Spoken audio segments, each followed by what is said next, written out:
Первой моей игрой, для которой я официально сделал оригинальный саундтрек, была игра Butterflies Эпизод 1 в 2018 году. Butterflies – игра, являющаяся плагиатом на серию игр Jet Set Radio. Во всех 3 эпизодах я числюсь композитором, мое имя есть на странице игры в Steam, моя музыка есть в начальных заставках 2 и 3 эпизода. И вот недавно, 18 августа 2023 года, вышла игра Bomb Rush Cyberpunk, вокруг которой произошли разные интересные события в моей жизни. Решил я ее поскорее пройти, ознакомиться с ней, поэтому я тем же вечером прошел ее за один присест, потратив около 9 часов. Каково было мое удивление, когда я осознал, в игре есть немалое количество различных голых игровых концепций, которые я писал в интернете в периоде с 2018 по 2021 год. Тексты были написаны на ресурсах форума игры Butterflies Бабочки, на сайте itch.io, игры по концепции, похожие на BRC, также в Discord-конференции этой игры. Ранее, когда игра еще не вышла, я подмечал схожести с тем, о чем я писал раньше. Но когда игра вышла и я в нее поиграл, я очень сильно, мягко говоря, удивился, заметив ряд совпадений. Текст вы можете найти по следующим ссылкам, источник в описании.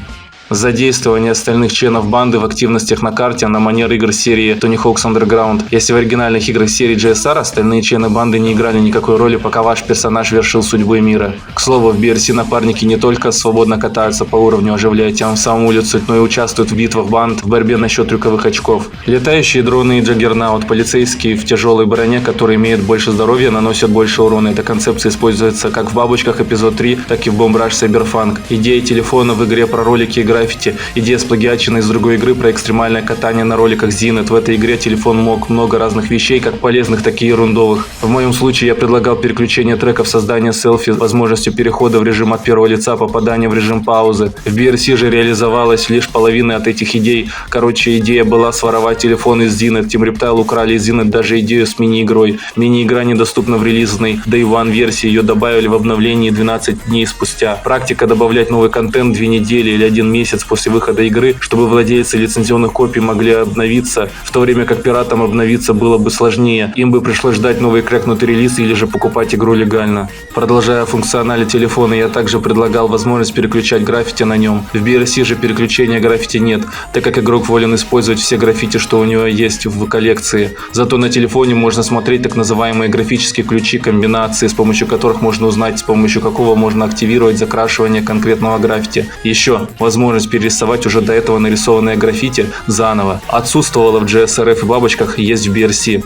Альтернативные скины для персонажей. В GSR и GSRF такой фичи не было, в Бабочках тоже, в BRC есть. Концепция целого уровня локации, большой молл, торговый центр с большими высокими потолками и навесными люстрами, по которым можно устраивать грайнд. Локация должна содержать в себе смесь азиатских и западных архитектур с главным вдохновением Акихабара в Токио. То, что было реализовано в BRC, имеет и свои достоинства, но в моих влажных фантазиях были скейт-парк, более похожий на настоящий. В игре же скейт-парк получился так себе, остальное все есть. У обоих нас есть зал игровых автоматов, и кафешки, и кинотеатр, только метро на территории супермаркета не хватает. Идея касается уровня, основанного на Shibuya Terminal из GSRF. Моя идея фрагментарно дошла и до Butterflies Эпизод 3, Welcome to the Jungle, и до BRC, а именно причал без или с калифорнийским пляжем. Пляжа не получилось, но есть причал в BRC. Вся автобусная остановка Shibuya разделена рекой. В чистом виде этой детали нет ни в одной игре. В Бабочках это просто разделение разных районов города. В BRC же на карте с остановкой на краю карты вдали от остановки есть подземный водяной канал, который немного вылезает наружу в сторону причала. Здания на локации вокруг автобусного терминала имеют возвышенности и множество проводов и ассетов, на которых можно гриндить на большой высоте в воздухе. С проводами над небом так не было реализовано нигде, но что в Бабочках, что в BRC есть большие возвышенности, на которые стоит забираться ввысь. В продолжение идеи и обсуждения ее с Лё Капитаном формально Дион использовал идеи не только мои, но и то, что в ответ подкидывал мне сам Капитан в обсуждении, а именно говорится про сложный забор наверх, больше напоминающий уровень Grind Square из первого Jet Set Radio. В Бабочках ранее была использована идея брать элементы дизайна стиля и одежды отрицательных персонажей GSR и наделять их положительным персонажем Butterflies. Я предложил продолжить эту идею, сделав целую банду людей с наушниками, как у Бита, персонажа с обложек обоих Jet Set Radio. Формально он лицо игры, хотя во второй части сюжет крутится совсем не вокруг него. Тем не менее, в сюжете BRC есть персонаж DJ Cyber, персонаж, который носит подобные Биту наушники и преподносится как главный злодей игры.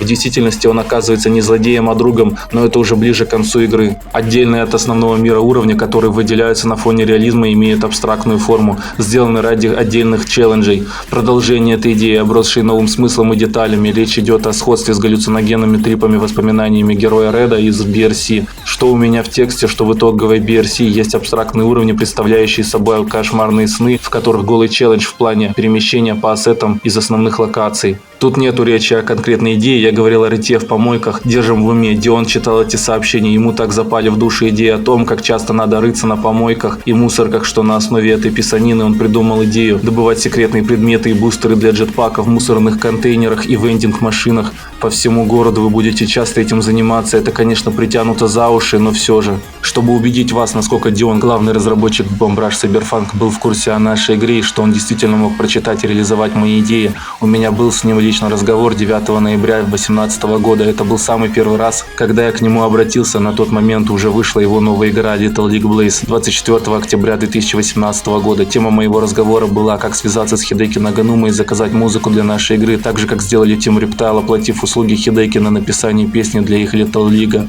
Вот что мне тогда написал Дион. Привет, Хайрейзер, я всегда слежу за фанатскими играми GSR, так что приятно услышать ваше мнение, ребята. И могу я просто добавить, что у вас, ребята, сейчас лучшая GSR подобная игра, и я рад, что вы наконец нашли для нее подходящее имя, черт возьми, ха-ха. У вас может появиться вопрос, мог ли Дион на самом деле получить вдохновение в другом месте, может быть Дион уже разрабатывал игру задолго до появления бабочек, на что я вам отвечу нет. Дион только что закончил делать Little League Blaze и только задумывался начинать подобную игру. Если мы оперемся на интервью с Дионом за лето этого года, он говорит, что разработка игры заняла 3,5. Итак, как долго вы, ребята, работаете над этой игрой? Похоже, что для вас и вашей команды это был очень-очень долгий проект, не так ли? Да, но мы уже вроде как привыкли к этому. Я думаю, что прошло уже около 3,5 лет, но мы могли бы достичь этого, если считать прототип-этап, но мы постоянно возвращались к нашей последней игре, потому что для этого требовалась большая поддержка. Будучи файтингом, ты должен время от времени вносить исправления в баланс, время от времени что-то подправлять. Но так или иначе, мы немного отклонялись назад и вперед. Но я бы сказал, что на это ушло 3,5 года. И вот что ты знаешь, да, в какой-то момент тебе действительно нужно просто заставить себя закончить это дело и не думать ни о чем новом. Давайте округлим до 4 лет. 4 года назад, середина 2019 года, Дион уже знал о бабочках. Мои идеи опубликованы до июня 2019 года. Игра не была даже в состоянии прототипирования, а Дион уже прочитал идеи и решил реализовать то, что ему понравилось и что ему было под силу реализовывать. Думаете, мое влияние ограничивается лишь какими-то идеями? В простонародье считается, что ваши идеи ничего не стоят. С другой стороны, ключевые локации и фичи в этой игре основаны на моих базовых идеях. Дион мог бы придумать другого типа нововведения для его игры, но нет. Или мои идеи показались для него настолько хорошими для последующей реализации, либо у него просто была слабая фантазия. Нет, я не ограничился лишь одними идеями. В игре есть также и музыка под моим вдохновением. Те самые 3 композиции от Хидеки Наганумы. Но вы думаете, как такое вообще возможно? Для этого мне понадобится вернуться в прошлое 29 июня 2020 года. В тот день был юбилей 20-летия выхода Jet Set Radio в Японии. В эту знаменательную дату я выпустил свой альбом Music for Jet Set Radio Future Generation. Этот альбом является данью уважения Хидеки Наганумы, а также попурри на его лучшее творчество. Я настолько заморочился, что заглавные буквы каждой композиции в хронологическом порядке складываются в имя и фамилию моего кумира Хидеки Наганума. После выхода альбома в дальнейшем будущем я стал замечать след моего творчества во всех дальнейших работах Хидеки. Это касается не только музыки Bomb Rush Cyberpunk, но также и композиции Pumpin' Jumpin' для гоночной игры Warp Drive. Сам Хидеки неоднократно ранее отсылался к музыке, воссоздавая чужое творчество на свой лад, к примеру, Get It To Win и Back To Back, основанный на Fatboy Slim Soul Surfing.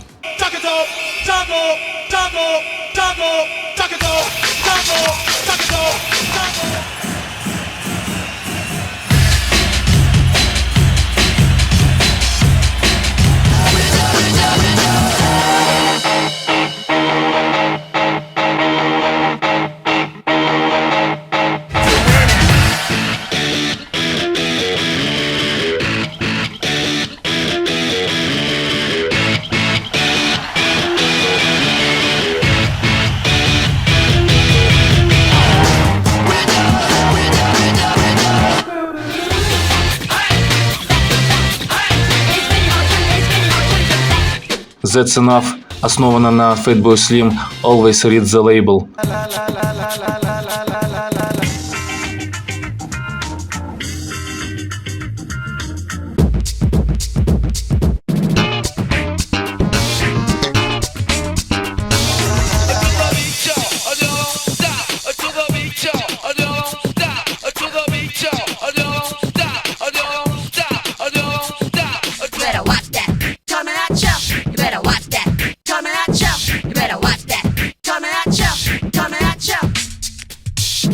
Panther in the Storm основана на Томоясу Хотее Battle Without Honor or Humanity.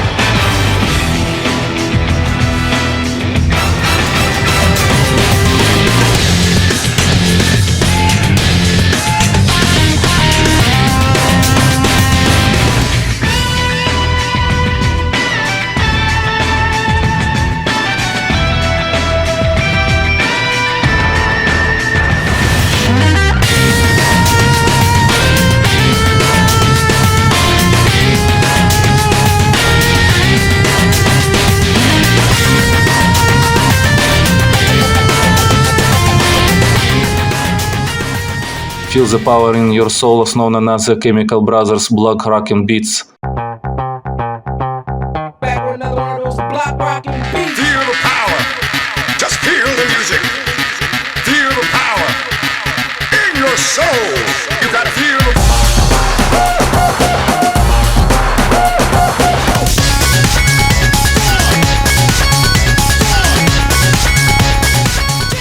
Let Mom Sleep основана на Captain Funk Bustin' Loose.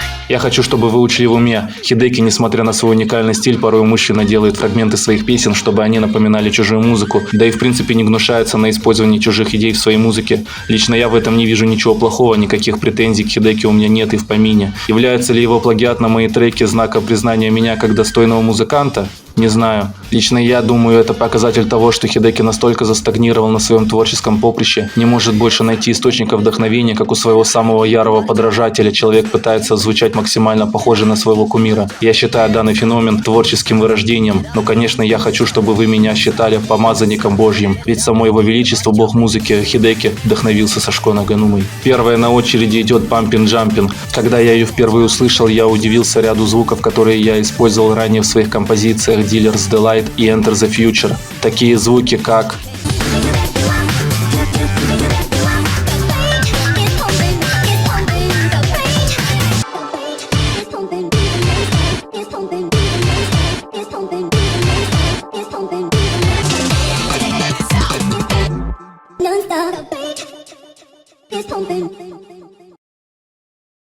The beat is pumping. The beat is pumping. как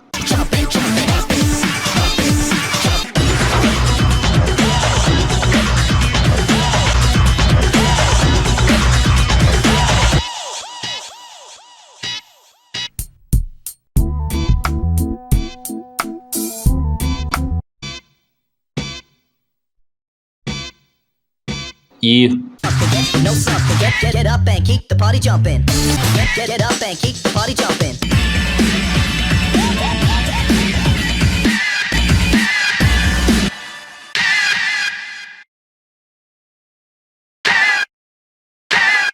Чтобы вы понимали контекст, звуки, которые мы оба использовали, взяты из достаточно известных и популярных олдскульных дисков с сэмплами, они же библиотеки сэмплов. Стоит отметить, один звук Хидеки использовал еще в 1998 году, когда писал музыку к Sega Rally 2.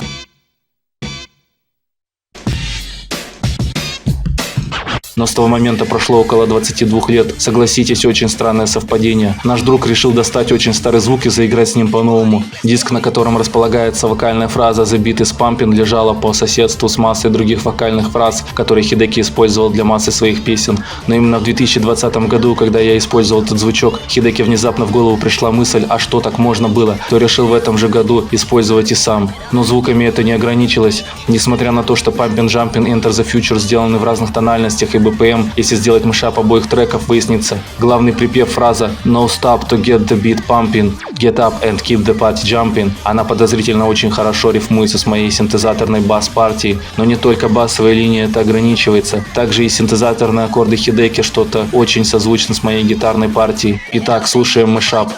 No slumping, get the beats pumping. Get up and keep the party jumping. No slumping, get the beats pumping. Get up and keep the party party jumping. No slump, get the beat bumping. Get up and keep the party jumping. No slump, get up and keep the party jumping. It's like that, y'all. It's like that, y'all.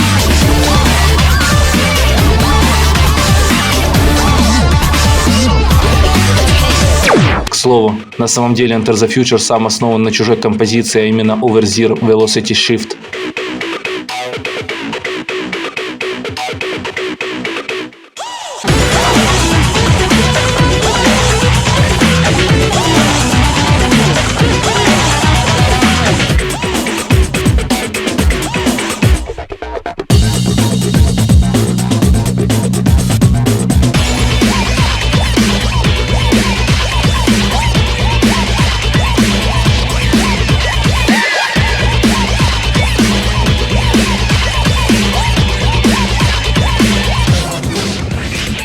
Следующая композиция у нас Get Enough. Если мы уже узнали, что Хидеки слышал и Хидеки сделал отсылку на Dealer's Delight, то вероятнее всего он не только этим ограничился. В Get Enough один из самых главных и повторяющихся квадратов использует стебы. Коротко процитирую вам, что это такое. Источник wiki5.ru. В музыке удар представляет собой одиночный стаккато, ноту или аккорд, добавляющий драматической пунктуации композиции. Уколы обычно выполняются хорными, рогами, настоящими или синтезированными. Отсюда термин роговой удар или оркестровый сэмпл и обычно происходит на первой доле.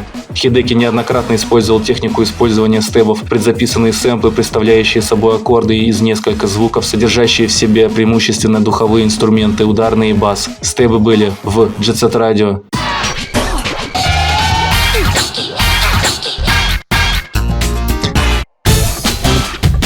Jet Set Radio Future.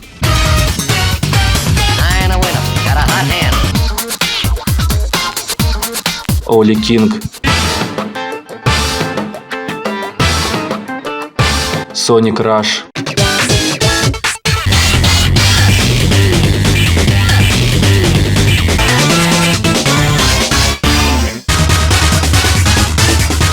В моем Dealer's Delight присутствует момент трехнотные стебы, находящиеся на плоскости двух нот. Сам момент был вдохновлен моментом из песни Survivor Eye of the Tiger. В песне «Исходники» данная партия представляла собой пауэр-аккорды. В моем треке это стебы. Так вот, Хидеки взял эти ноты и продублировал в своем треке. Это по-прежнему стебы, это другие стебы. Вот вам ролик, демонстрирующий разницу между композициями с расположением нот.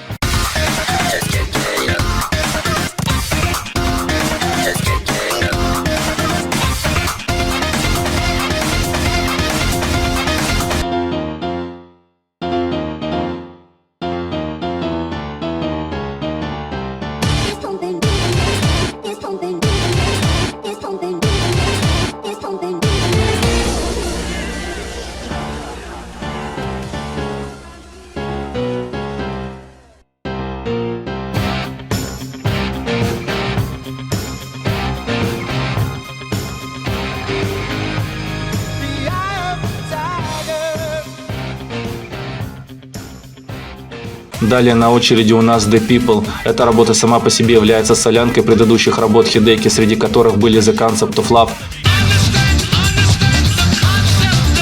Can't Stop и Pumpin' Jumpin'. Будет сложно понять, почему вокал в The People тесно связан с моей песней International. Источников главных вокальных фраз для The People, International и The Concept of Love является аудиозапись Стоукли Кармайкл Free Huey. We do not understand the concept of love. Но в случае с The Concept of Love это не совсем так. Изначально Хидеки нашел фразу Understand the Concept of Love на одном из таких дисков с сэмплами. Хидеки понятия не имел, что является подлинным источником, не думал об этом и просто делал музыку. Со временем, когда появились такие сайты, как whosampled.com, энтузиасты начали находить множество источников тех или иных звуков, ложно думая и вводя других людей в заблуждение. Якобы Хидеки собственноручно рипал звуки из различных старых телепередач и даже других игр. Это не является правдой. Есть исключения, но в основном это ложь.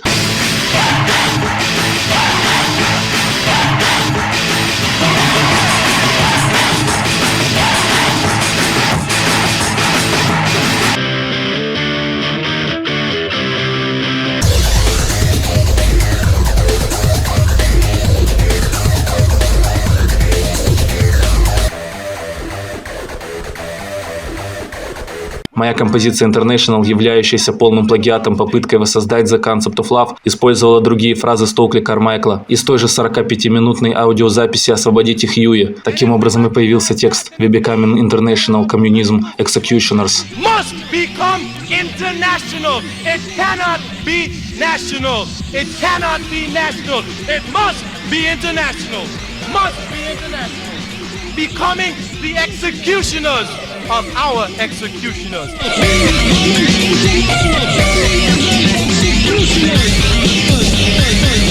И какое было мое удивление, что Хидеки за эти годы, зная, что есть первоисточник, который можно было невозбранно сэмплировать, засэмплировал Кармайкла только после меня, спустя относительно короткое время. Такие фразы, как «wipe out of your mind», «organize our people», «beautiful race of people», «the people». Wipe out of your mind the questions of minority. Wipe out of your mind. Wipe out of your mind the questions of the people. To organize our people. Organize our people. Organize our people. Organize our people. Organize our people. Nothing else. Organize our people. Our people. Organize, organize, organize our people. Organize, organize, organize the people. We are a beautiful race of people. This beautiful race of people, the people. This beautiful race of people, the beautiful race of people, people, people, people. Не устали от совпадений и случайностей. Теперь ряд совпадений с Dealer's Delight. Обе композиции имеют огромный акцент на фанковый слэп-бас.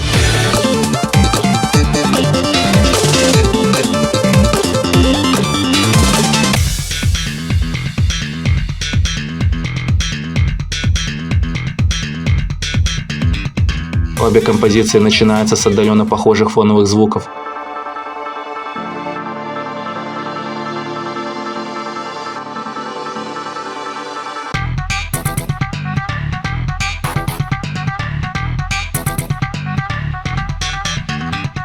Обе композиции имеют мощные открывающие стебы с большим импактом и с большими паузами в динамике.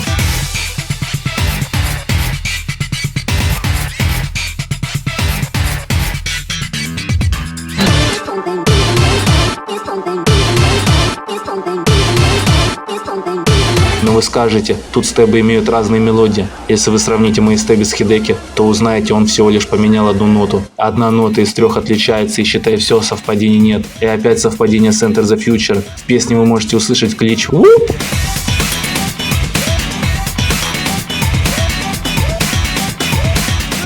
который Хидеки ни в одной композиции до этого не использовал. Но зато использовал я в Enter the Future.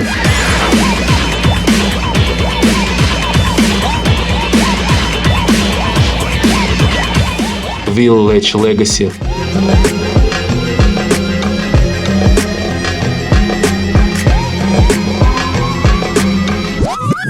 If the Love Hazard.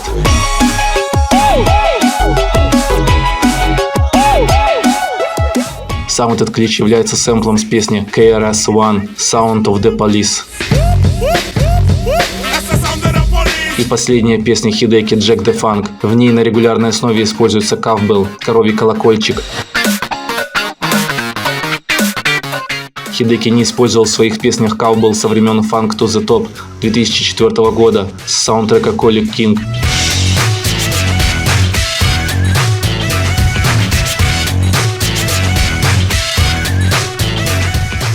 Скажете, какова вероятность, что он решил просто тряхнуть стариной, а не задействовать похожий звук с моего трека Give Me Your Samples?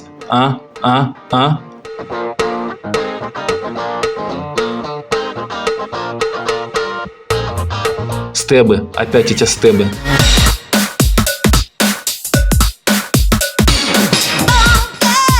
На этот раз нотная основа является переделкой стебов с The People. Смотрите сами. Фух. Наконец-то мы закончили с Хидеки. Вы думаете, это все? На этом лишь ограничивается мой слеп саундтреки игры? А что если я вам скажу, что на самом деле я еще имею отношение к подборке саундтрека? Помните Тумела? Того самого, которого я считаю своим соперником. Хочу его переиграть и уничтожить как дешевку. Вы не поверите, выбор композиции I Wanna Know можно посчитать за мое влияние. Если вы посмотрите мое 3-часовое видео-плейлист из музыкантов, не попавших на саундтрек игры Bomb Rush Cyberpunk, выяснится, что I Wanna Know среди всех песен Тумела в этой подборке является его самым самым первым по порядку. Из всех хороших композиций почему-то попала лично моя самая любимая, которую я и поставил первой на очереди. Мало того, если взглянуть на самый популярный комментарий под роликом, там человечек пишет вот такой комментарий, которому уже 8 месяцев. Для такого старого человека, как я, очень приятно видеть, что Jet Set Spirit жив и здоров столько лет спустя. Да, все верно. Дион даже название для группировки старейшин Олдфага взял из комментария. Как вы знаете, основные члены группы Team Reptile расположены в Нидерландах. На 180 тысяч просмотров, из них 639 просмотров данного ролика зарегистрированы на жителей Нидерландов. Я буду удивлен, если Дион не смотрел этот ролик. Интересный факт, что песня от Умело I Wanna Know наравне с творчеством Наганумы в этой игре сильно выделяется на фоне большей части саундтрека. Я бы, например, если бы знал заранее, что в игре точно будет композиция от Умело, предполагал бы какой-нибудь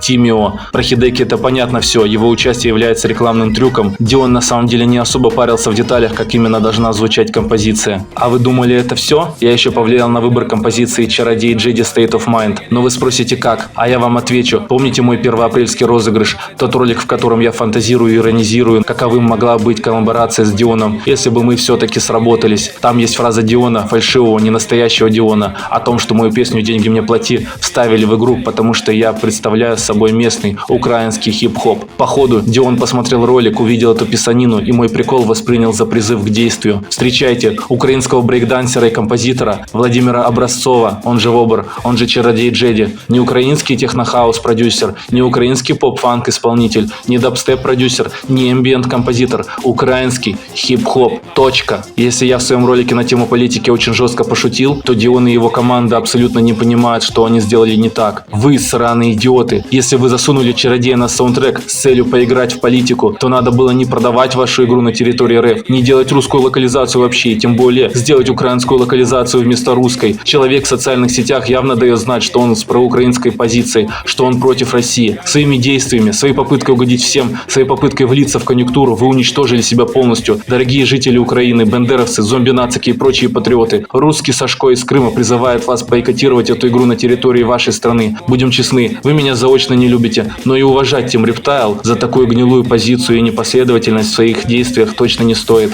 Мое обращение к глупым хейтерам, в особенности к членам Discord-конференции Team Reptile. Все те злопыхатели, что сочиняли про меня всякие гадости, кто клеветал на меня, кто называл меня Walmart-копией Хидеки Наганумы. Да даже тот дурачок, который решил отменить игру бабочки за то, что якобы покупать и играть в игру не будет из-за того, что я каким-то образом к ней причастен, что отчисления с продаж пойдут ко мне. Идиот, я не получаю с продаж бабочек ни единого цента, евро или рубля. Абсолютно ничто. Пришло время переставать любить вашу любимую игру Бомбраж Cyberpunk. Она теперь официально прокаженная, испорченная моим пагубным влиянием. Вот вы играете на уровне супермаркета, катаетесь под музыку Dead People, вспоминаете меня. Я испортил вам весь кайф. Вы так не хотели, чтобы я был причастен к игре. Это вас так карма настигла. Получайте то, что заслужили, сосунки. Мое обращение к Диону. Я, конечно, рад, что мои идеи были кем-то выслушаны и реализованы, но мне не нравится, что ты это сделал без уважения. До того, как я снял то самое 40-минутное видео, до того, как мы начали с тобой обсуждать мое участие в игре, ты знал, что ты используешь мои идеи. Ты знал, что в музыке Хидеки используются мои звучки, мои приемы. Все это невозможно было зарегистрировать как интеллектуальную собственность. Этически верным решением стоило бы меня за это отблагодарить, чего ты, наверное, не сделал. Ладно, ты не согласился использовать музыку в моей игре. Ни при каких условиях. Даже если я продам почку и отдамся тебе в анальное рабство. Хорошо, ты не предложил мне работу саунд-дизайнера. Хорошо, ты не предложил мне озвучить того персонажа, что использует токбокс в качестве речевого модуля. Хорошо, ты мне даже не предложил озвучить того пешехода, что повторяет фразу «Что такое?».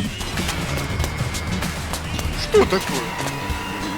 Что такое? Ты даже мне не дал ключ с игрой или не подарил мне ее за свои деньги, например, с помощью Steam гифта. Также в титрах игры нету никакого упоминания меня. Единственное, что ты сделал, это репост игры бабочки на своей странице в Твиттере. И вот еще, приведу еще твою цитату. Ты как-то был недоволен, что я сливал твою переписку и что ты никогда не будешь со мной работать. Если ты, сука, такой принципиальный, тогда убери все, что как-то связано со мной, к чему я приложил руку. Убери телефон, убери уровни, убери музыку, переделай треть всей игры, а потом только говори, что тебе нравится, а что тебе не нравится. Мой вердикт, ультиматум. Ты тварь конченая. Твоим действиям и действиям Team Reptile, за которых ты несешь ответственность, нету никакого оправдания. Я тебя за это никогда не прощу. Ты проклят на веки веков. Если ты когда-нибудь окажешься в моем городе Евпатория, я от тебя и мокрого следа не оставлю. Я желаю, чтобы твоя игра провалилась, чтобы у Бомбраж Cyberpunk не появился сиквел, чтобы ваша контора распалась. Ты любишь воровать чужое, ты крыса и подлец. Я тебя не уважаю, я тебя ненавижу. Я ненавижу твою игру, ненавижу твое лицо, твоих фанатов, твоих модераторов, модераторов в Дискорде. Гореть вам всем в аду.